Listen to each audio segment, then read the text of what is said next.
Imagine body. Unbelievable surprises await you. You will see a generator in your heart, and that if that generator sees there is a place it. You will witness that the cells in your small intestine are able to recognize and catch iron atoms from among the hundreds of different substances that pass in front of them. You will also see how the hormone molecule produced in a hormonal gland in the head region reaches its far distant objective.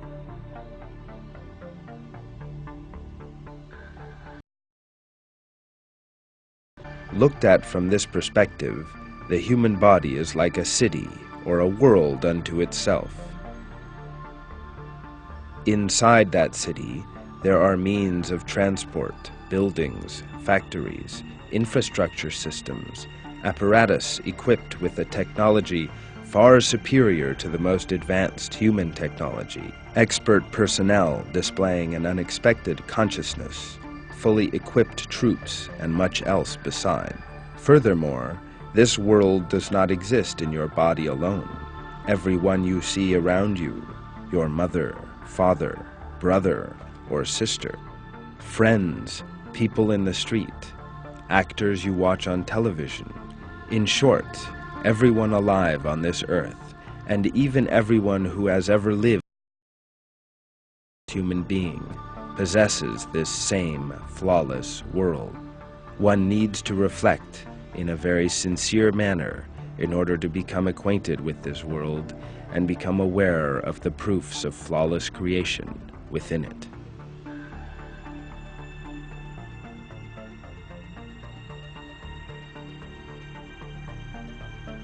The five senses are arranged entirely according to the human need. For instance, the ear can only sense those sound vibrations that are within certain limits. At first glance, to hear within a larger range might seem more advantageous, yet these sensory limits, called the hearing threshold, are regulated for a purpose.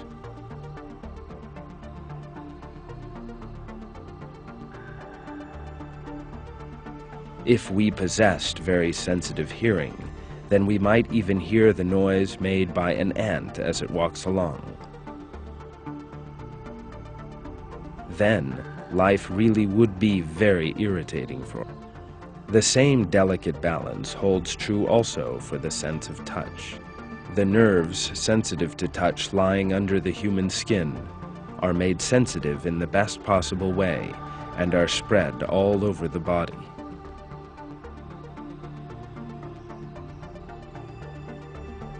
The nerves are amassed mainly on our fingertips. Comparatively, less important regions of the body, such as our backs, have fewer nerves.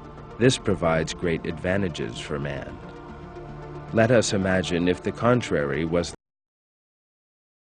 that nerves were extremely insensitive and that the majority of nerves were collected on our backs. There is no doubt that this would be troublesome. Development of the organs is an example of this delicate balance. For instance, think about hair and the eyelashes.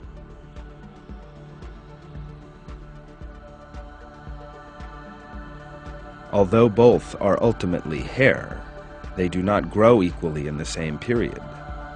Suppose that eyelashes grew as fast as our hair. They would impede our sight and go into our eyes, thus harming one of our most vital organs. Eyelashes have a certain length that stays constant. If by any means, such as burning or an accident, they shorten, then they elongate until they reach their ideal length and stop again. Even the shape of the lashes is very important. Since they curl slightly upwards, They do not restrict sight, and they give the eyes an aesthetic look.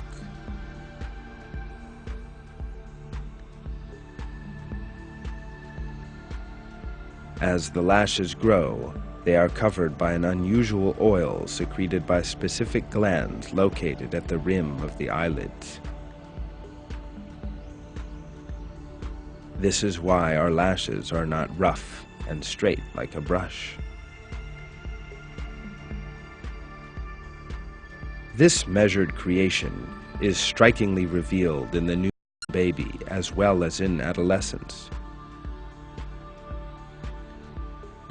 For instance, the newborn baby's skull bones are very soft and can, to a limited extent, move over one another. This flexibility facilitates the emergence of the baby's head from the womb without harm. If these skull bones were inflexible, during birth they could crack and cause serious damage to the baby's brain.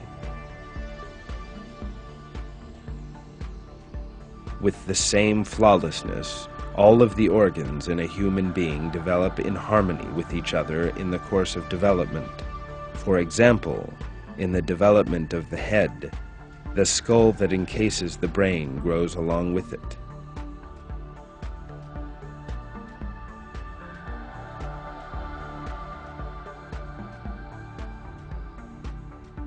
A skull developing comparatively slower than the brain would compress it and cause death in a short time.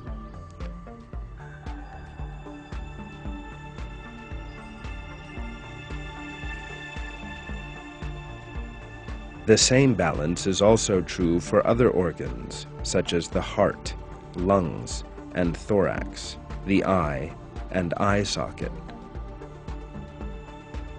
For this reason, it is of our body to see the art and might in the creation. Every part of our body, the structures of which is more perfect than the most advanced factories equipped with the latest technologies, displays the matchless creation of God and proves His sovereignty over our entire body.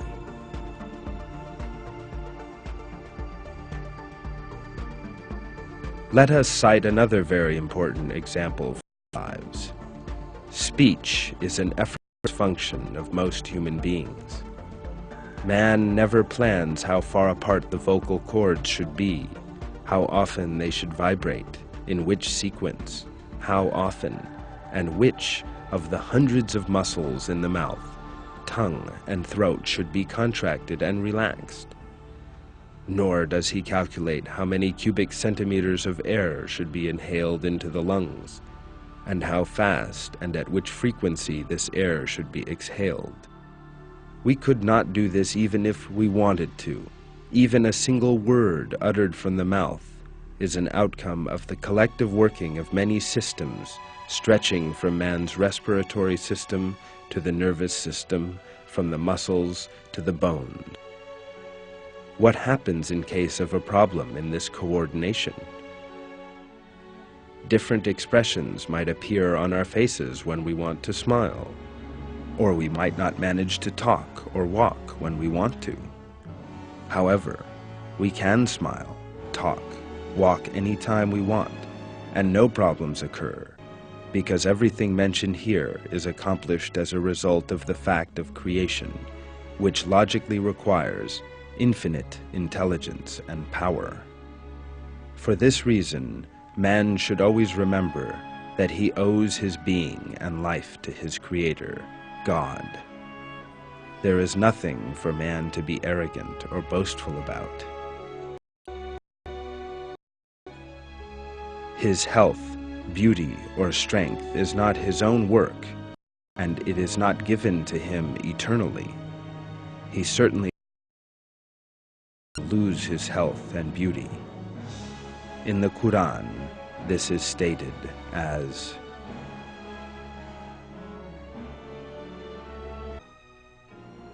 "Anything you have been given is only the enjoyment of the life of this world and its finery. What is with God is better and longer lasting, so will you not use your intellect?